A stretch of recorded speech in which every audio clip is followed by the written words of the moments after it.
Hi, welcome to this fifth vlog in the series. Today we are going to focus on how government security or government data security can be enhanced through the use of the cross-domain hybrid application framework.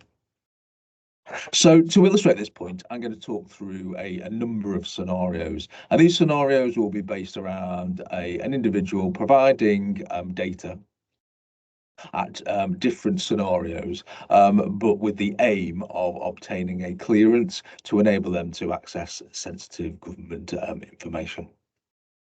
And we should address the point, why is this important? When such data is provided by individuals collectively, it may well be of interest to certain actors, such as hostile states, who we would certainly rather not have accessing such information. So let's take a look at the first scenario, and this first scenario is an application by an individual for a low-level clearance. So this application process will commence within the low trust domain and within a web application. So the individual will complete the application process using the web application. And that data will remain within the low trust domain, not only throughout the application completion process, but also the application assessment process. And then once the decision is made on that application, the data will be moved across into a high trust domain via a high assurance gateway. Throughout that process, the encryption provided within the cross-domain hybrid application framework will provide a degree of protection.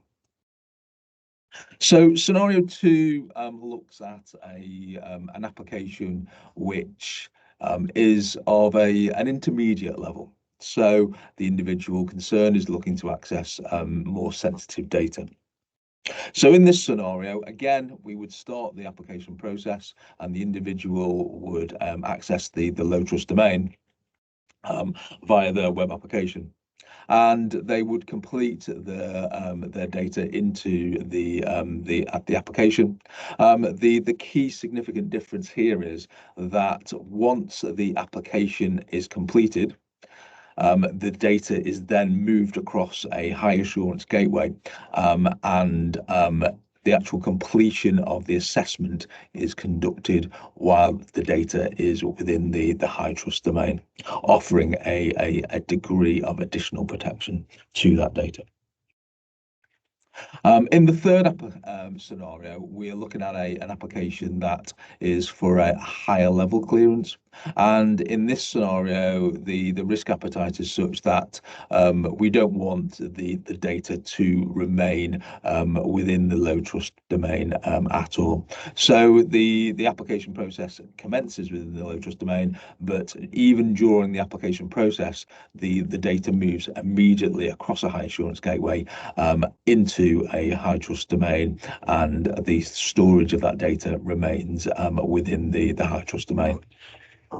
And this obviously provides very little footprint at all within the low trust domain, which meets the client's risk appetite in this particular scenario.